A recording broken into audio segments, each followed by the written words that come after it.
بسم اللہ الرحمن الرحیم وَإِذْ قَالَ مُوسَىٰ لِقَوْمِهِ يَا قَوْمِ إِنَّكُمْ ظَلَمْتُمْ أَنفُسَكُمْ بِاتِّخَاذِكُمُ الْعِجْلَ فَتُوبُوا إِلَىٰ بَارِئِكُمْ فَاقْتُلُوا أَنفُسَكُمْ ذَٰلِكُمْ خَيْرٌ لَكُمْ عِندَ بَارِئِكُمْ فَتَابَ عَلَيْكُمْ إِنَّهُ هُوَ التَّوَّابُ الرَّحِيمُ وَإِذْ قُلْتُمْ يَا مُوسَىٰ لَن نُّؤْمِنَ لَكَ حَتَّىٰ نَرَى اللَّهَ جَهْرَةً فَأَخَذَتْكُمُ الصَّاعِقَةُ وَأَنتُمْ تَنظُرُونَ ثُمَّ بَعَثْنَاكُم مِّن بَعْدِ مَوْتِكُمْ لَعَلَّكُمْ تَشْكُرُونَ وَظَلَّلْنَا عَلَيْكُمُ الْغَمَامَ وَأَنزَلْنَا عَلَيْكُمُ الْمَنَّ وَالسَّلْوَىٰ كُلُوا مِن طَيِّبَاتِ مَا رَزَقْنَاكُمْ وَمَا ظَلَمُونَا وَلَٰكِن كَانُوا أَنفُسَهُمْ يَظْلِمُونَ وَإِذْ قُلْنَا ادْخُلُوا هَٰذِهِ الْقَرْيَةَ فَكُلُوا مِنْهَا حَيْثُ شِئْتُمْ رَغَدًا وَادْخُلُوا الْبَابَ سُجَّدًا وَقُولُوا حِطَّةٌ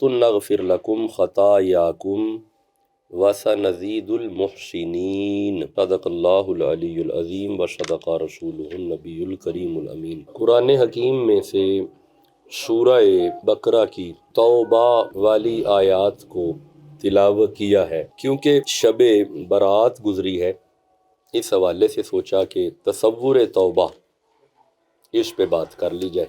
شب برات، شب کا معنی ہوتا ہے رات، برات کا معنی ہوتا ہے بری ہونا۔ جب ہم کہتے ہیں شب برات، معنی ہوگا بری ہونے والی رات۔ بری ہونا ہوتا ہے مجرم نے، اور بری کرنا ہوتا ہے جج نے۔ ایک ہوتا ہے مجرم اور ایک ہوتا ہے جج۔ مجرم بری ہونے کے لیے ڈائریکٹ جج سے مخاطب نہیں ہو سکتا، درمیان میں چاہیے ایک، یہ ہے مجرم، بری اس نے کرنا ہے۔ اب درمیان میں کوئی ایسا وکیل تلاش کرو جس کی جج نے موڑنی نہیں۔ بس یہی آج میں نے کچھ سمجھانا ہے آپ کو قرآنی آیات میں سے، کیونکہ شب برات گزری ہے۔ پچھلا جمعہ ارادہ تھا کہ اس پہ بات کی جائے، لیکن چونکہ جو مؤثر درپیش تحدیات ہوتی ہیں، جو موجودہ چیلنجز ہوتے ہیں، ان پہ قرآن پڑھنا آپ سمجھیں کہ ایک عادت سمجھ لیں، یا ایک ورثے میں یہ بات ملی ہوئی ہے کہ جو حالات حاضرہ ہیں ان پہ بات کی جائے۔ یہ جو اسلام کو درپیش تحدیات ہیں، یہ باہر سے کم ہیں، اندر سے زیادہ ہیں۔ لوگ اسلام پہ ڈاکہ باہر سے نہیں اتنا ڈال رہے، یہ جو اندر چور ہے نا، یہ زیادہ ہماری دیواروں کو کمزور کر رہے ہیں۔ لیکن خیر، اللہ خیر کرے گا، جہاں پہ یہ لوگ اپنا کام کر رہے ہیں، فقیر اپنا کر رہے ہیں، انشاءاللہ یہ مضبوطیاں نہیں ہلنے پائیں گی، کیونکہ اسلام کی بنیادوں میں خون حسین کا ہے۔ اس لیے یہ انشاءاللہ یہ جو مرضی بھی کریں، یہ کچھ بھی نہیں بگاڑ سکتے۔ خیر، آئیے کہیں بات پھر اس طرف نہ نکل جائے۔ چاہیے معافی، معاف جج نے کرنا ہے، درمیان میں وکیل چاہیے۔ دیکھیں، گناہ جو ہے نا، گناہ کل بنی آدم خطاؤن، آدم کی ساری اولاد خطا کار ہے، لیکن حضور فرماتے ہیں توبہ آسن عمل ہے، اور توبہ کر کے پھر اس کی امید رکھیں کہ اللہ ہمیں معاف کر دے گا۔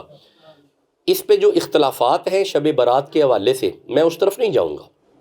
اگر اس طرف گئے تو پھر سورہ دخان کی طرف جانا پڑے گا، سورہ فتح کی طرف جانا پڑے گا، فیہا یفرق کل امر حکیم، وہ والی آیت پڑھنی پڑے گی کہ اس رات حکمت والے امر تقسیم ہوتے ہیں، اور تقسیم کرنے کے لیے اللہ ملائکوں کو بھیجتا ہے، اور جبرائیل علیہ السلام سر فہرست ہوتے ہیں، پیش ہوتے ہیں۔ وہ پھر بات لمبی ہو جائے گی، اس پہ لوگوں کا اختلاف ہے، لیکن روح المعانی، صاحب روح المعانی نے لکھا ہے کہ فیہا یفرق کل امر حکیم سے مراد 15 شعبان کی رات ہے، شب برات کی رات ہے۔ اچھے مفسرین نے لکھا ہے، جسٹس پیر کرم شاہ رحمہ اللہ نے بھی لکھا ہے، اچھے مفسرین نے اسے لکھا ہے کہ یہ 15 شعبان کی رات ہے، اور لکھتے ہیں کہ یہ ڈیسیژن میکنگ نائٹ ہے، فیصلوں کی رات ہے۔ لیکن اس پہ چونکہ لوگوں کا اختلاف ہے، تو ہم اختلاف والی باتیں کم کرتے ہیں، ہم تطبیق والی باتیں کرتے ہیں، موافقت والی باتیں کرتے ہیں، ہم وہ باتیں کرتے ہیں جس سے لوگ قریب آ جائیں۔ تو آئیے، اس بات کو سارے مانتے ہیں کہ اس رات نبی رحمت اپنے بستر مبارک سے اٹھے، جنت البقیع کی طرف گئے، اور قبرستان میں تشریف لے گئے، اور جا کے دعا کی امت کے لیے۔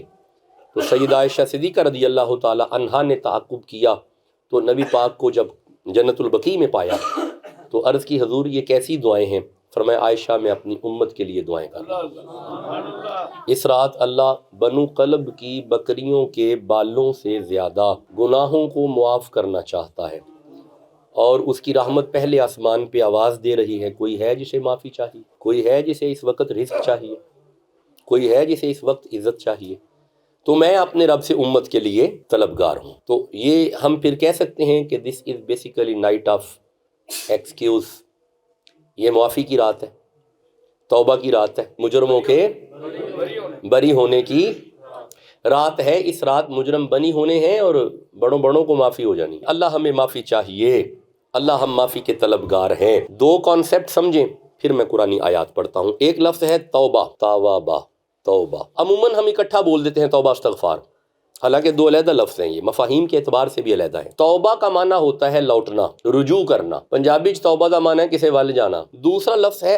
استغفار، تو یہ جو استغفار ہے نا، اس کا معنی ہوتا ہے، کیونکہ باب استفعال میں طلب کا معنی پایا جاتا ہے، اس کا معنی ہوتا ہے معافی طلب کرنا، معافی چاہنا، معافی مانگنا۔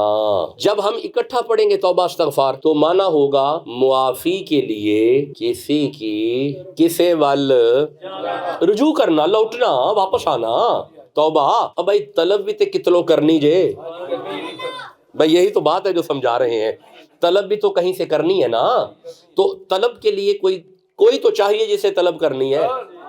اچھا چلو، معافی کے لیے کسی کی طرف جانا، اللہ رات ہے شب برات کی، ہمیں چاہیے معافی۔ اگر ہم صدق کے دل سے معافی مانگیں گے تو ہوگا کیا؟ اللہ فرمائے بسم اللہ الرحمن الرحیم، سورہ نور میرے سامنے آئی بھائی، 24 نمبر سورہ ہے، 31 نمبر آیت ہے، فرمایا وَتُوبُوا إِلَى اللَّهِ، چلو اللہ کی طرف، جمیعا، سب کے سب، ایھا المؤمنون، اگر تم مؤمن ہو تو مولا ہمیں ملے گا کیا؟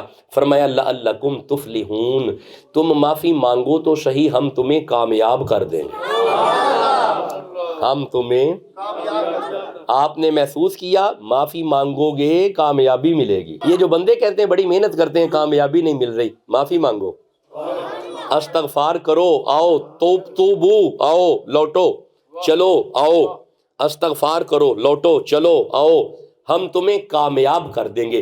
اگر یہ آئے سمجھ آ گئی، آئیے مولا معافی مانگیں گے تو ہوگا کیا؟ اب آؤ سورہ ہود کی طرف، اللہ فرماتا ہے وَاسْتَغْفِرُوا رَبَّكُمْ، معافی مانگو اپنے رب سے، ثُمَّ تُوبُوا إِلَيْهِ، اور چلو رب کی طرف، تو مولا پھر فرمایا اِنَّا رَبِّي رَحِيمُ الْوَدُودُ، تم معافی مانگو تو صحیح، اللہ تم پہ رحم بھی کرے گا، تم سے محبت بھی کرے گا۔ بھائی تین چیزیں آپ کے سامنے آ گئی، معافی مانگو کامیابی، معافی مانگو اللہ کا رحم، معافی مانگو اللہ کی محبت۔ اس کا مطلب ہے یہ تین ثمر ہیں معافی کے۔ اب رکنا، مولا معافی مانگے گے تو ہوگا کیا؟ اب تھوڑا آگے چلتے ہیں، سورہ ہود میں اللہ فرماتا ہے، 3 نمبر آیت ہے، 11 نمبر سورہ ہے، وَأَنِ اسْتَغْفِرُوا رَبَّكُمْ، معافی مانگو اپنے رب سے، ثُمَّ تُوبُوا إِلَيْهِ، اور چلو رب کی طرف۔ استغفار کا معنی معافی مانگو، توبو کا معنی چلو اس کی طرف، رجوع کرو، لوٹو۔ اللہ فرماتا ہے وَإِنِ اسْتَغْفِرُوا رَبَّكُمْ، معافی مانگو اپنے رب سے، ثُمَّ تُوبُوا إِلَيْهِ، چلو رب کی طرف، تو مولا پھر ہوگا کیا؟ فرمایا يَمَتِّعْكُمْ مَتَاعًا حَسَنًا، تم معافی مانگو تو صحیح، ہم تمہاری زندگی حسین کر دیں گے۔ زندگی میں یہ جو متزلزل ہوئی ہے نا، اپس اینڈ ڈاؤن زندگی کے چل رہے ہیں، اس کو حسین کرنا ہے تو پھر اپنے رب کی طرف چلو اور اس سے معافی مانگو، چلو رب کی طرف اور اس سے معافی مانگو، ہم تمہاری زندگی۔ اچھا وچ بندے پریشان بیٹھے نے کہ پتہ نہیں ہورے معافی دا تعلق صرف گناہ نال ہی ہے، تھوڑی غلط فہمی ہے، یہ تھوڑی سوچ ہے کہ معافی دا تعلق گناہ نال ہے، نہیں ایسا کچھ نہیں ہے۔ استغفار کا تعلق صرف گناہوں سے نہیں ہے۔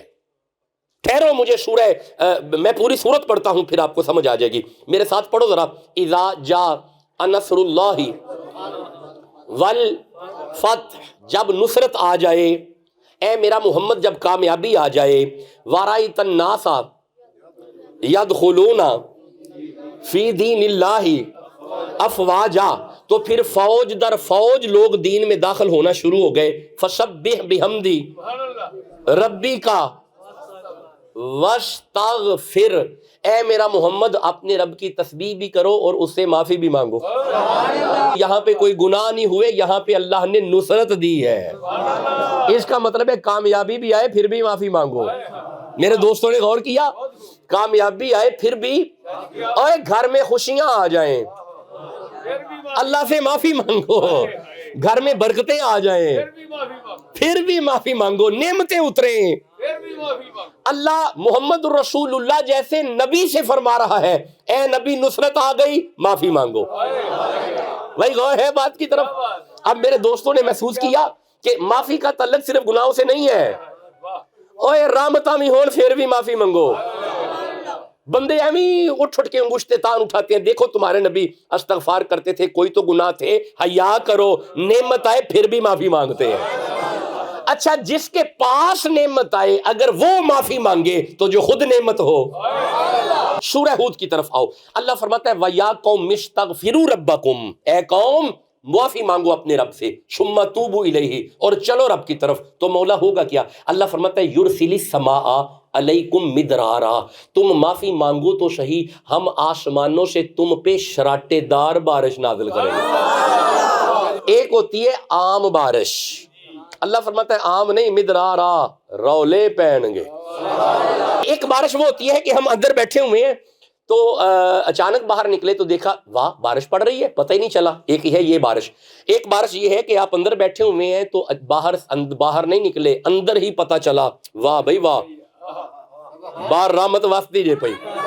اللہ فرماتا ہے تم معافی مانگتے صحیح, یرسل السماء علیکم مدرارا, شریکہ بھی ویکھے گا واہ بھائی واہ رحمت واسطی ہے بھائی. یہ کا مطلب ہے معافی مانگو جگ دیکھے گا تم پہ رحمت آئی ہے. آپ نے غور کیا معافی کا ثمر دیکھا, آپ نے معافی کا فائدہ. اللہ فرماتا ہے معافی مانگو تم پہ رحمت, صرف رحمت نہیں وَيَزِدْكُمْ قُوَّةً, بیمار ہو ہیپاٹائٹس کے مریض ہو, شوگر رہتی ہے, دل کا مسئلہ ہے, معافی مانگو قوت دیں گے. اللہ اکبر, بیماری جائے گی, قوت آئے گی معافی سے. پھر یہی نہیں, سورہ نور میں اللہ فرماتا ہے وَيُمْدِدْكُمْ بِأَمْوَالٍ, اور تو معافی تے مانگ صحیح میں تینوں مالا مال کر دیاں گا. اللہ اکبر, ہم تمہیں مال دیں گے, یمددکم, ہم تیری مدد کریں گے. اور تم معافی تو مانگو ہم تیری مدد کریں گے. اچھا شادی ہو چکی ہے اولاد نہیں ہو رہی, وبنین, ہم تمہیں بیٹے دیں گے. مانگو تو صحیح معافی, ایک دفعہ آؤ تو صحیح, ایک دفعہ آؤ تو صحیح ہمارے پاس, معافی مانگو.